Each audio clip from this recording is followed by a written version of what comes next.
Hello, this is Vicky from the Spellbound Bead Company, and in today's video I'm going to show you how to make this fabulous Halloween themed charm bracelet. So what I've got on the mat is a selection of lots of different things to use. So I've got some charms, so I've got the owls and I've got the skull and crossbones that are charms. I've got some of the metal beads, so I've got the bats and the cats. I've got glass beads, I've got the pumpkins, I've got the owls, I've got the sugar skulls. I've got a selection of seed beads, so I've got black seed beads in 10s, 8s and 6s, and I've got some scarab green in a size 10 as well. I've got some little black flat discs. I've got head pins, oval jump rings. I've got a clasp and jump ring for the end of the bracelet, and I've got tools. So I've got round nose, flat nose, pliers and a pair of wire cutters. So I've got a selection of tools as well.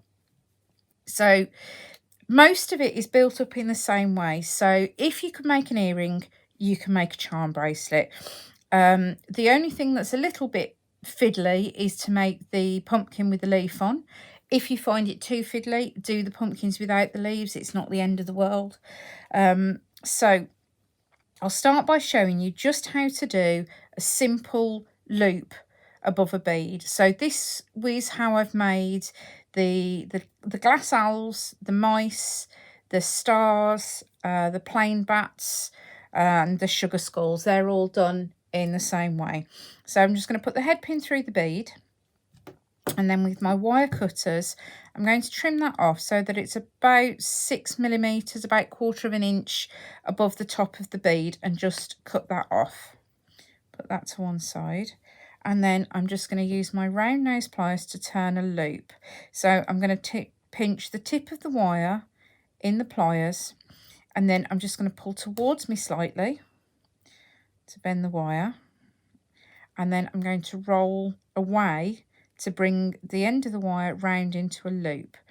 And if you can see there, that's made a complete loop that touches against the top of the bead. So that's not going to move. That's not got any wiggle room in it. So that's a straightforward way, the easiest way to make a charm. Just put your bead on a head pin and turn a loop like that. Now I've got the cats in hats, and I've got the bat in hats, and I've also got a few little hats on their own. Quite pleased with the way these turned out, so unfortunately you're getting them everywhere. So again, this is really simple. I'm going to put the cat's bead onto the head pin, and then I'm just going to stack up the beads on the top. So we've got the plain disc, which should just fit down in between his ears and his tail. Then you've got a size 6 bead, a size 8 bead, and a size 10 bead,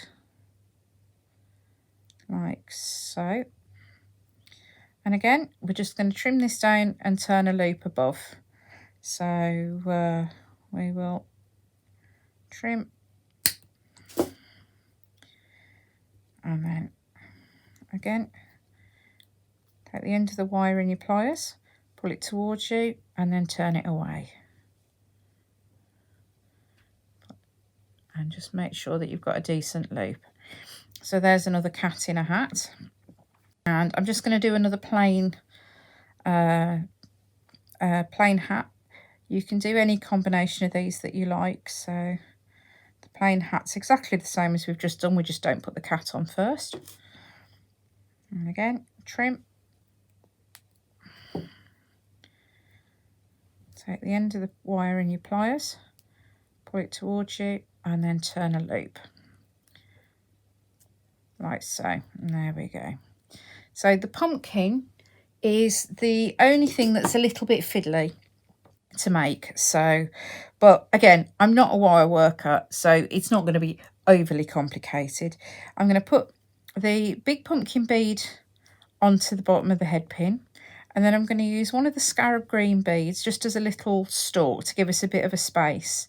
And then what I'm going to do is I'm going to put the heart-shaped leaf on, and I'm going to put it on so that the side that's sort of cupped is facing downwards as I put it onto the the pin, so it's facing down towards the rest of the beads. I'm going to bring it down, but I'm not going to bring it right up to the bead. I'm going to hold it away slightly, and then what I'm going to do is manipulate the wire, bend it with my fingers so that the leaf turns over. So we're going to make like a U shape in the wire. So there we go, we've got a U shape. And then I'm going to bring this end of the wire around and up so that it's sitting, the wire is made like a loop around the leaf just to hold the leaf in place. Now, sometimes you'll get it so that the leaf's sitting down like this one is. Other times it'll sit more sideways, and just ever so occasionally you'll get it so that it's sitting completely up in the other direction. This doesn't really matter. If it matters to you, then you can tweak them and do. But to be honest, leaves sit in all sorts of directions in real life, so why not in beads? And again, we're just going to trim that down. So we're about 6mm above the end of the wire that's just above the join here. Trim that off. And again, we're going to just turn the loop around like so, and there's the loop for the pumpkin. So that is essentially the components made. So they're all made in pretty much the same way. Thread a bead on, turn a loop. So I'm just going to move these extra seed beads out of the way like this. So any minute now they'll all be stuck to my arm because I am completely that clumsy. And then what we can do is we can take the chain and we can start to lay out the charms as we want them to sit along the width, the length rather, of your bracelet. One thing to bear in mind is the length of your chain. I'm working with about 1/2 metre or so at the minute, because when you make a chunky bracelet, which this is going to be because you've got quite a lot of bigger charms, it's actually going to take up more length than you think. So you would assume that, oh, I'm going to have a 7-inch bracelet, my wrist's 7 inches, I'll cut the chain at 7 and a bit, 7 and a couple of links, put the clasp on. But because of how wide these beads are, they're going to take up more room around your wrist. So you will just need to make sure that you leave a little bit more room than you think. So what I would do is I'd lay out your bracelet, try it around your wrist occasionally, and then cut the chain off. So work with a longer length of chain than you think you're going to need. So I'm going to start by spacing out these pumpkins along the length of the chain. So we'll start with 4 and see where we go.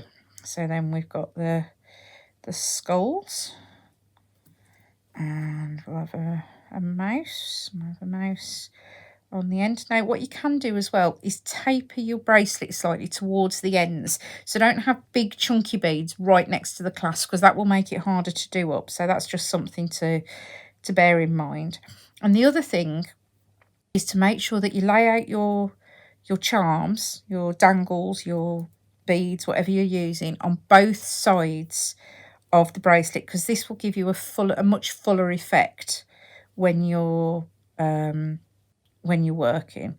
So we've got owls, we've got mice, we've got cats. Let's have a bat in a hat, and I'll have a plain bat at this end, I think. What do we need? Let's have another pumpkin. And this is the fun of just getting to play and rearrange.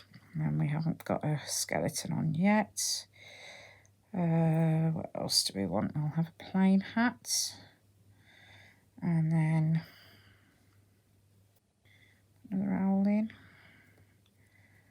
And I mean, you don't have to use everything that you've made. Whatever you've got left over, you can always turn into a little pair of earrings as well. Let's try that one there. And there we go. We'll start with that, and then we'll see what we need to fill in. So to attach the charms to the chain, I'm going to use some oval jump rings. So I'm going to use 2 pairs of pliers. I've got a pair of flat nose and a pair of round nose that I'm using. And I'm going to twist the jump ring open. Always twist a jump ring open, never pull it apart. I'm going to hook the charm onto the jump ring, and then I'm just going to hook it onto the link on the chain. This is one of those things where I'd normally have it up in the air and wobbling about all over the place, which makes it slightly easier for me, but not so easy for you to see. So there we go. First charm attached. Boom. And then we're just going to keep doing the same thing along the length of the bracelet. Right. And again, we're just alternating the side of the chain that the charms are attached to. We don't want to add a charm to every link, because it will make it too full. Because don't forget, at the end of the day, this has still got to be wearable. So we'll put this on there. And then, whoops. So what I'll do is I'll keep adding beads to the length of the chain, and I will come back and show you where we've got to and see where we're going design-wise in a couple of minutes. So as you can see, I've added all the charms to the bracelet. It's quite heavy, it's quite jangly, which is nice. And I've also added the clasp to one end of the chain, and that is going to come out to be about 8 inches in length. So if I put it around my wrist, you can see, whoops, she says, that's going to fit quite comfortably. It's not going to be too tight. It's going to have plenty of movement in it, and be quite comfortable to wear. So what I'm going to do is I'm going to leave 2 links after the last charm. So that's 1, 2, and I'm just going to cut through that 3rd link along there.